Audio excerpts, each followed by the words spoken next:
The training program you're about to view is one of our classics.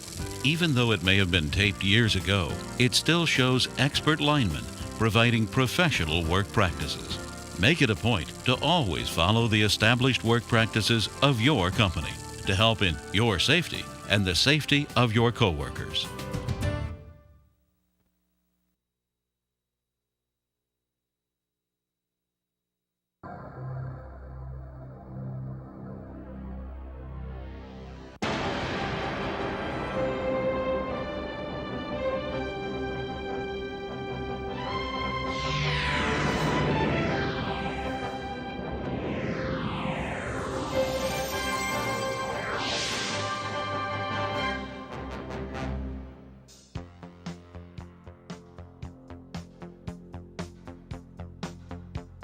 This instructional videotape is included with each Chance wet-dry hot stick tester.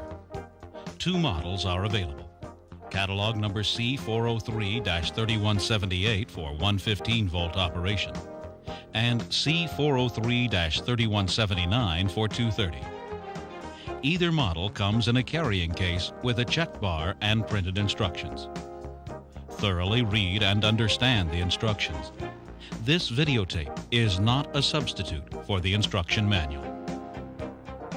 Before each use, make sure the power switch is in the off position before plugging in the tester. And make sure the zero knob is turned all the way to the left, fully counterclockwise. Then, begin the setup procedure by flipping the power switch to dry. Now, set the meter needle on the 0 to line mark by adjusting the zero knob. Nothing should be in the tester opening during this procedure. Next, place the check bar in the tester opening. The needle now should deflect nearly full scale on the meter. This self-test indicates that the tester is functional. To begin dry testing a hot stick, support it at both ends and place the tester on it. Take overlapping readings from one end to the other. To move the tester, pick it up each time. Do not slide the tester on the stick. Rotate the stick and test it again from end to end. Continue in this manner at 4 different positions around the pole circumference to make sure the stick is thoroughly tested.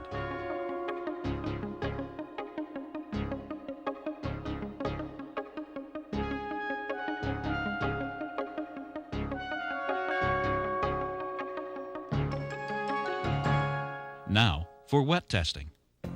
The first step is to thoroughly clean each stick with Moisture Eater 2 solvent and a non-abrasive cloth.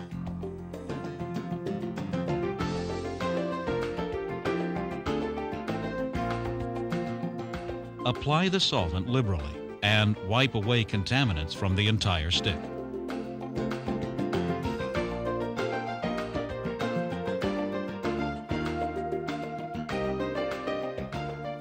Again, make sure the power switch is in the off position before plugging in the tester. And make sure the zero knob is turned all the way to the left, fully counterclockwise. Then, begin the wet testing sequence by flipping the power switch to wet. Now set the meter needle on the 0 to line mark by adjusting the zero knob. For wet testing, support both ends of the hot stick in a horizontal position and spray it with distilled or demineralized water evenly all around from end to end.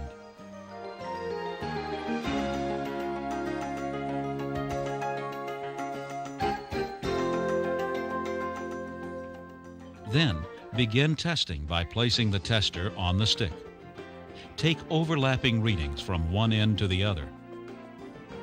This is the same as for the dry testing sequence, except the voltage should be applied to each tested section until the reading stabilizes before continuing to the next section of the stick.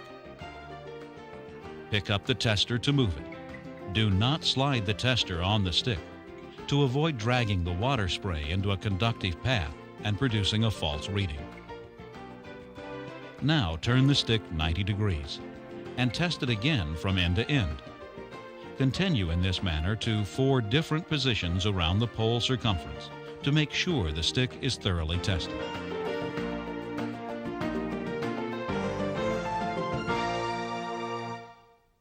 Let's back up here to take a closer look at how to prepare tools for the wet test. Here is what not to do. Excessive spraying will cause water to run to the bottom of the stick, making a continuous water path. The pole on the left is too saturated for testing. It may be from excessive spraying or because its surface coating has lost its gloss. Properly finished hot sticks have a gloss coating. With a proper gloss finish and properly sprayed for wet testing, a typical hot stick should appear as shown on the right. Without glazing or forming a drip line, the spray should form water beads over the tool's entire surface. For dry or wet testing, you should be aware that the Chance Hot Stick Tester can test live line tools of any brand or material and in compliance with industry testing standards. It is designed to detect leakage inside the tool. But contamination on a tool's exterior can cause high leakage current readings.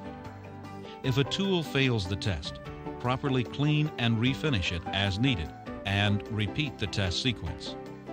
If it fails this retest, remove the tool from service as its internal integrity is suspect. To review, we have covered 3 basic techniques for correct use of the tester. First, be sure to overlap the tester locations where you take readings along the full length of a tool. Second, take care to lift the tester each time you move it. Do not slide it on the tool surface. That could damage the pole or create false readings. And last, remember to rotate the tool to test it from end to end in 4 directions, 90 degrees apart. For more details and before you use the tester, you should thoroughly read and understand the printed instructions provided with it. This program has been presented by Hubbell Power Systems, a family of companies serving utilities for more than 100 years. You know us as Anderson for tools and connectors, Chance for tools, construction, switching, and protection products, Keyrite for power cable, Hypertronics for test equipment, and Ohio Brass for insulators and arresters. Great names in the utility industry working together as Hubbell Power Systems to bring you quality electrical products.